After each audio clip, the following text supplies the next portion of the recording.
Big TV భక్తి సమాచారం WhatsApp ఛానల్లో జాయిన్ అవ్వండి. అన్ని విశేషాలు ఎప్పటికప్పుడు తెలుసుకోండి.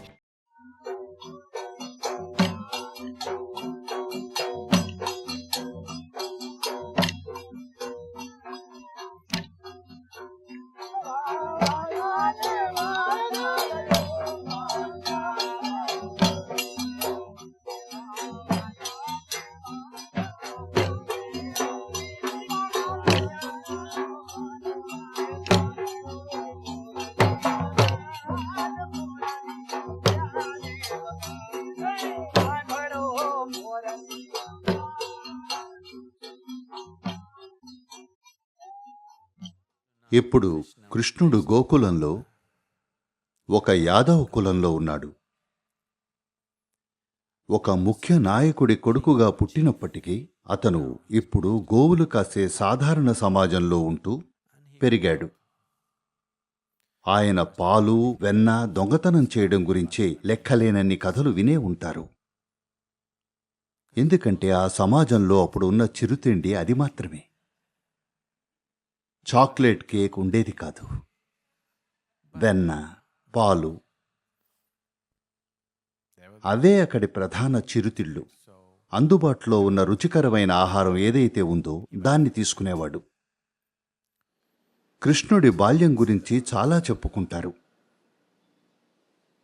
అతని గురించి లెక్కలేనన్ని పాటలు రాశారు. 3500 ఏళ్లుగా ఈ కథ సజీవంగా ఉంది, ఏదో నిన్ననే జరిగినట్లుగా.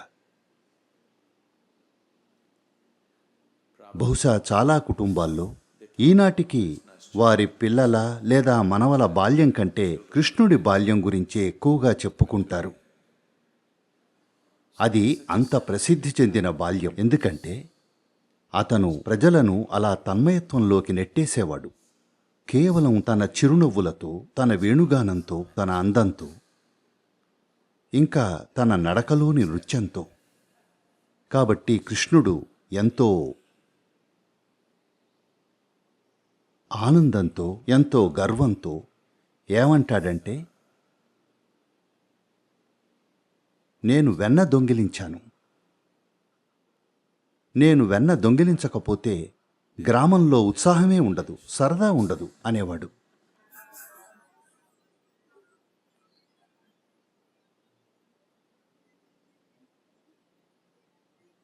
తాను ఇంకా అతని స్నేహితులు ఇతరుల ఇళ్లలోకి చొరబడేవారు.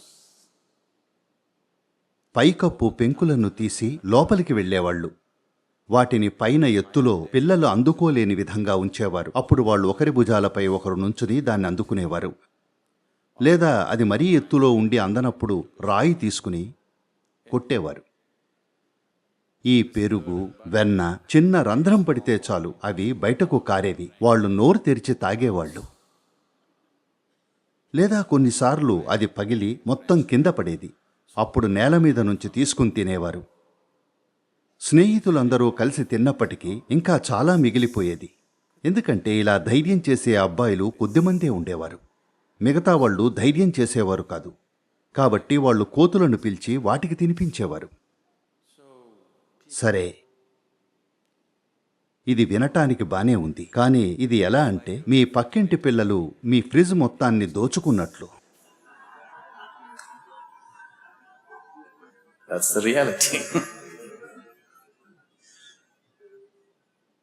కొంతమంది కోప్పడేవారు, కొంతమందికి గుండె పగిలినంత పని అయ్యేది. కానీ వాళ్ళు ఈనాటి వాళ్లలా వెర్రెక్కిపోయేవారు కాదు. ఇప్పటి వాళ్లకైతే న్యూరోసిస్ వచ్చేది. ఆ రోజుల్లో స్త్రీలు ఈ విధంగా ఉండేవారు కాదు. వాళ్లకు కోపం వచ్చేది, ఎందుకంటే అది వారి జీవన ఆధారం. ఇంకా మరెన్నో. అందుకే వాళ్ళు కృష్ణుడి మీద ఎప్పుడూ ఫిర్యాదు చేసేవాళ్ళు. కాబట్టి అతను చేసిన పని గురించి వాళ్ళ అమ్మకు కంప్లైంట్ చేయడానికి వచ్చినప్పుడు అతను చాలా గర్వంగా, నేను అమ్మ చాటును దాక్కుని వాళ్ల వంక ప్రేమగా చూస్తాను, అప్పుడు వాళ్ళు నవ్వేస్తారు అనేవాడు.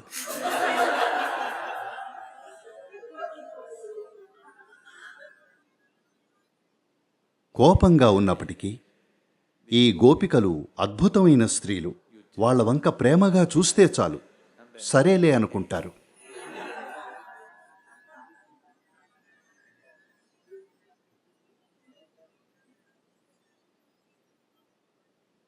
కృష్ణుడు ఇంకా అతని స్నేహితుల ఈ ఆకతాయి అల్లరి చుట్టూ ఎంతో సంస్కృతి, పాటలు, సంగీతం ఇంకా నృత్యం రూపుదిద్దుకున్నాయి. సరే, అదంతా జరగడానికి ఒక కారణం ఏమిటంటే అతని జీవితంలో ఇతర అంశాలు చాలా ఉన్నాయి. కానీ చాలా మౌలికమైన విషయం ఏమిటంటే అతను పురుషుడిగా సాటిలేని అందగాడు. చిన్నతనంలో కూడా ప్రజలు అతని రూపానికి ఆకర్షితులయ్యేవారు. సాధారణంగా ఉత్తర భారతదేశంలో ప్రజలు తెల్లగా ఉంటారు, కానీ కృష్ణుడేమో నలుపు రంగులో ఉండేవాడు. నీలిరంగు, నీలం, నలుపు రంగులో. కానీ అతను ఎంత ఆకర్షణీయంగా ఉండేవాడంటే ప్రజలు అతను చేసిన తుంటరి అల్లరి చేష్టలన్నింటినీ పక్కన పెట్టేయగలిగేవాళ్ళు. Terrible pranks that he played along the way. ఈనాటి ప్రపంచంలోని దురదృష్టం ఇది. ప్రపంచంలో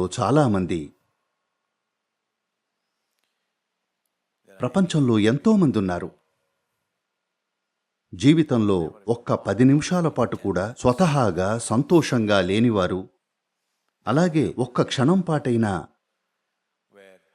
ఎవరి ముందైనా కూర్చుని ప్రేమను కనబరచని వ్యక్తులు ప్రపంచంలో ఎంతో మంది ఉన్నారు. ఇలాంటి క్షణాలు ఒక్కటి కూడా లేకుండానే వారి జీవితం మొత్తం గడిచిపోతుంది. అలాంటి వారికి గోకులంలో ప్రవేశం లేదు.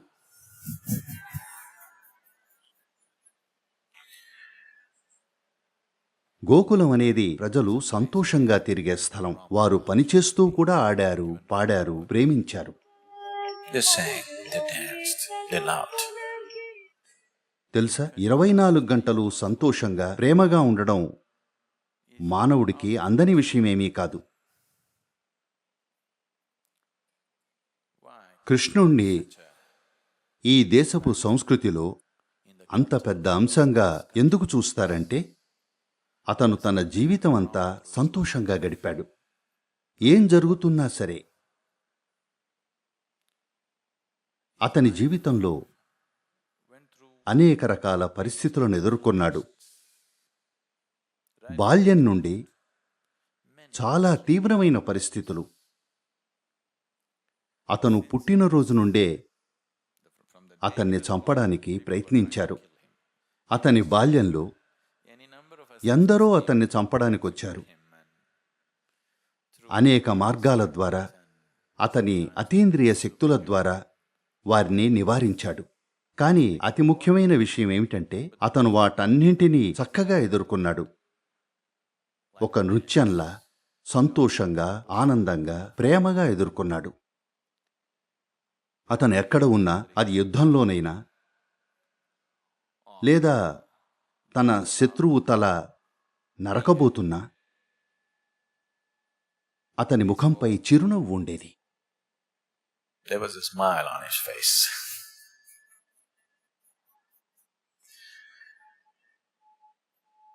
అతను ప్రేమపూరిత వాతావరణంలో ఉన్న, సంతోషకరమైన వాతావరణంలో ఉన్న, భయంకరమైన వాతావరణంలో ఉన్న,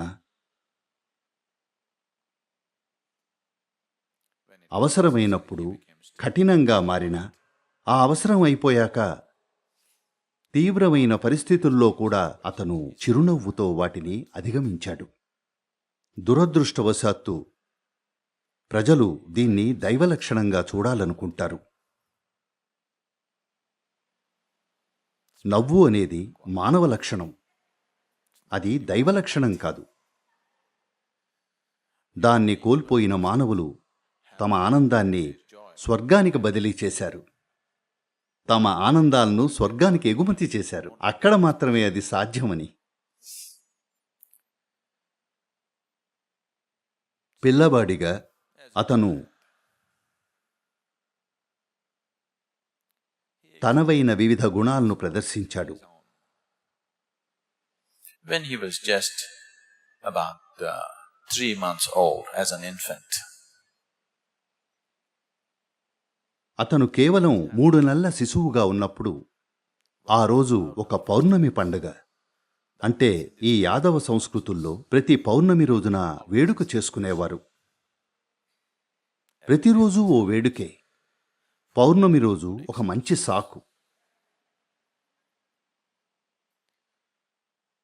పౌర్ణమి వేడుకల కోసం మధ్యాహ్నమే అందరూ కుటుంబాలతో కలిసి నది ఒడ్డుకు వెళ్తారు.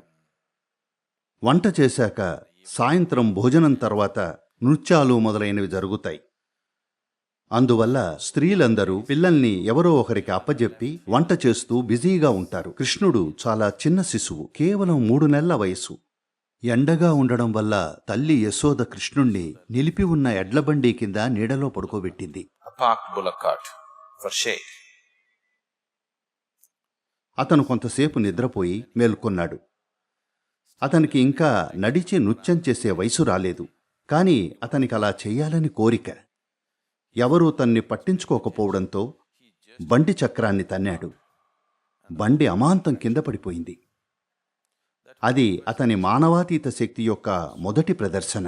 అవసరమైనప్పుడు మాత్రమే ఉపయోగించాడు. తక్కిన సమయాల్లో సాధారణ మానవునిగా జీవించాడు. ఏ మానవుడికైనా ఉండే అన్ని పోరాటాలు, సంఘర్షణల గుండా వెళ్ళాడు. కానీ కొన్ని సమయాల్లో మీరు వేటినైతే మానవాతీతం అంటారో అటువంటి లక్షణాలను ప్రదర్శించాడు. సరే, అందరూ ఆశ్చర్యపోయారు. బండి కూలిపోయింది. పిల్లవాడు నలిగిపోయాడని అనుకున్నారు. కాని పిల్లవాడికేమీ జరగలేదు.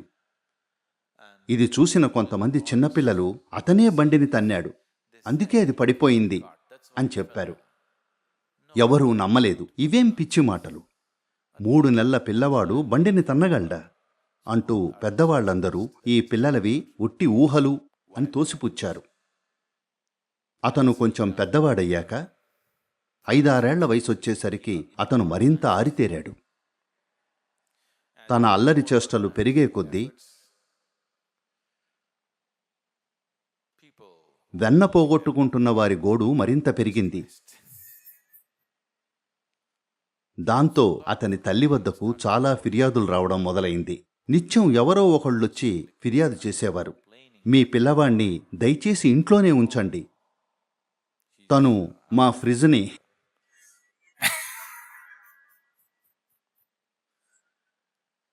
అలా అది కొంచెం ఎక్కువైంది. అప్పుడు తల్లి యశోద తన్ని మందలించింది. అయితే ఆమెతో ఏం చేయాలో అతనికి బాగా తెలుసు. ఆమె మందలిస్తే వెంటనే ఎలా ఏడవాలో అతనికి తెలుసు. ముఖాన్ని నేలపై పెట్టి పెద్దగా అరుస్తూ ఏడుస్తాడు, ఆమె వచ్చి బుజ్జగిస్తుందని. తను ఆఖరికి ఇలా కూడా అనేవాడు, నాకు కోపం వచ్చింది, కానీ ఇతరుల్లా కాదు. ఇతరులకు కోపం వచ్చినప్పుడు, ఉదాహరణకు మా అన్నకు కోపం వచ్చినప్పుడు తను అరిచాడు, కాలు నేలకు కొట్టాడు తెలుసా, అటూ ఇటూ వేగంగా నడిచాడు. ఇలా తన శక్తిని చాలా వృధా చేస్తాడు. కానీ నేనలా కోప్పడలేదు, నేను అవసరమైనంత మేరకే కోప్పడ్డాను అన్నాడు.